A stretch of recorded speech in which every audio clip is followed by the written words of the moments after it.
Kita beralih ke informasi lain, momentum lahirnya Hari Media Sosial bermula dari anggapan masyarakat Indonesia perlu ditingkatkan kesadaran dan edukasinya dalam bermedia sosial. Ini dimaksudkan agar segala sesuatu yang dilakukan melalui media sosial nantinya bisa membawa pengaruh positif baik bagi individu itu sendiri maupun banyak orang. Berkat kemajuan teknologi, jejaring media sosial kini semakin canggih. Perkembangan itu ditandai dengan munculnya berbagai jenis platform. Anggota Komisi 6 DPR RI fraksi PDI Perjuangan, Sondang Tiar Deborah Tampu Bolon, mengatakan, saat ini perkembangan sosial media tidak hanya menjadi sarana komunikasi, tetapi juga e-commerce berbagai macam platform. Sehingga, perkembangan digitalisasi menjadi bernilai manfaat ekonomi dan memiliki dampak positif dan negatif. Bagaikan dua sisi mata uang yang pasti di dalam setiap hal ada sisi positif dan posisi negatif. Tentu saja perkembangan dari media sosial ini memiliki sisi positif dan posisi negatif. Sisi positifnya kita pasti tahu banyak, tetapi sisi negatifnya ini yang seringkali mungkin kita sering lupa untuk mengungkapkannya atau mendiskusikannya supaya manfaat daripada media sosial ini tidak terdegradasi dari sisi negatifnya. Apa dari sisi negatifnya? Seringkali dengan penggunaan media sosial, penggunanya lebih sering abai dengan lingkungan sekitar karena sudah lebih asik dengan dunianya sendiri. Itu yang pertama. Kemudian yang kedua, dengan percepatan perkembangan digitalisasi dan perkembangan berbagai macam platform di digitalisasi ini, di era digital 4.0, penyebaran konten-konten ataupun berita bohong atau hoax itu dengan sangat cepat menyebar. Nah, oleh karena itu, ini harus disikapi oleh semua stakeholder, tidak hanya pemerintah, untuk bagaimana mereduksi dari sisi-sisi negatif. Nah, dari sisi positif sendiri, ada begitu banyak hal-hal yang sangat bisa kita ambil manfaatnya dari media sosial ini. Antara lain adalah bagaimana perkembangan kegiatan industri dan perdagangan dan juga investasi. Pelaku-pelaku khususnya dari usaha mikro, kecil dan menengah dan juga mungkin hingga besar ini sekarang mulai melakukan salah satu bentuk marketing atau pemasaran produk-produknya melalui media sosial. Apalagi bagaimana kita bisa melihat di era pandemi COVID-19 ketika semua orang harus bekerja di rumah, otomatis pekerjaan atau melakukan pemasaran produk-produk from home ini sangat-sangat diandalkan dari media sosial. Khususnya di DKI Jakarta karena yang merupakan adalah satu epicentrum dan merupakan salah satu daerah pemilihan saya di DKI Jakarta, Jakarta Timur. Di era pandemi COVID-19 ini tumbuh dengan cukup banyak, subur, bagaimana usaha mikro kecil dan menengah ini dengan mengandalkan media-media sosial seperti Instagram, Facebook, dan lain sebagainya. Dan ini adalah merupakan satu benefit value yang bisa didapatkan dari penggunaan media sosial. Dalam kesempatan tersebut, Sondang juga mengatakan bahwa milenial mulai menggunakan skala branding startup lokal yang mulai tumbuh besar.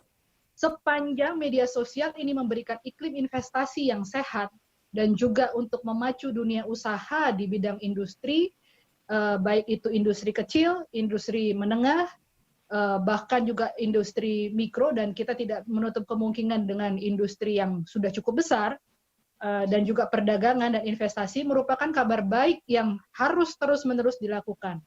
Nah, tentu saja dengan perkembangan media sosial ini, pembinaan serta regulasi untuk menjaga pertumbuhan ekonomi yang sehat harus dilakukan oleh pemerintah dan bukan hanya pemerintah tetapi semua stakeholder, baik itu juga di sisi legislatif, kemudian di sisi masyarakat sebagai pengguna, dan juga para penggiat-penggiat media sosial demi terwujudnya kesejahteraan dan juga kemakmuran masyarakat.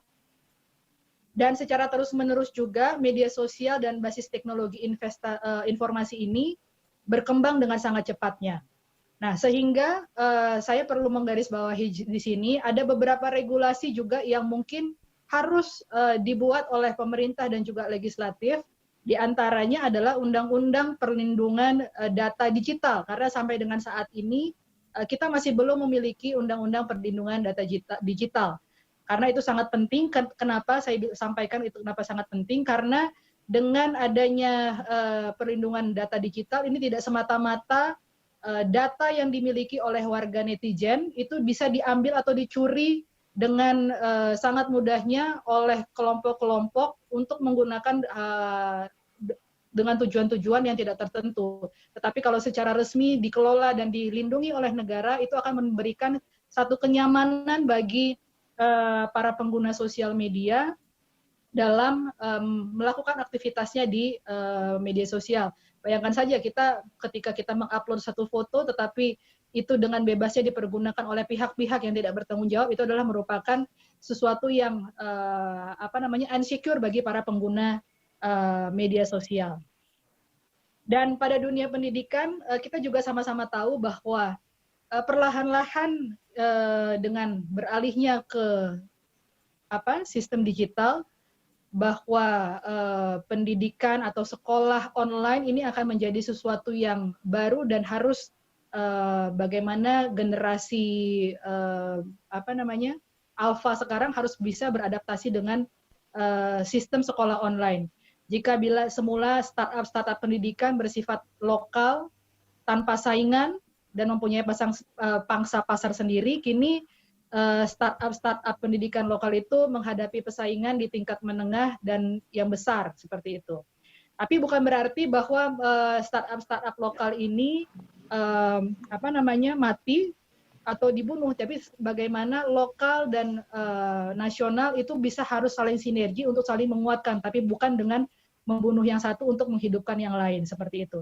Sehingga oleh karena itu, bagaimana semua stakeholder, terutama pemerintah dan legislatif, harus bisa mengeluarkan regulasi-regulasi untuk supaya ini tidak ada terjadi tumpang tindih dan tidak ada konflik, dan semuanya bisa tumbuh subur. Yang utamanya adalah, karena saya sebagai salah satu anggota Komisi 6 dari fraksi PDI Perjuangan yang lebih banyak mengurusi bidang-bidang investasi, usaha mikro kecil menengah, kemudian perdagangan dan perindustrian, supaya ini bisa bagaimana media sosial bertumbuh dan mendukung roda pergerakan ekonomi, dan kita harapkan bagaimana income per kapita masyarakat Indonesia bisa menyamai seperti dengan negara-negara maju, karena utamanya adalah semua aktivitas yang kita lakukan dalam bermedia sosial kah ataupun dalam aktivitas-aktivitas lain, tujuannya satu, bagaimana masyarakat Indonesia bisa sejahtera, adil, dan makmur, seperti itu.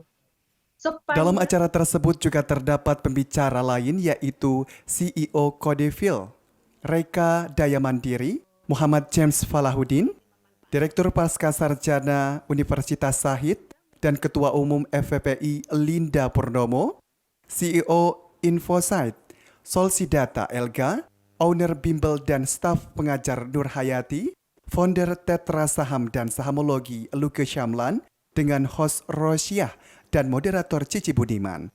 Dari Jakarta, Adi Wiranata, Nusantara TV melaporkan.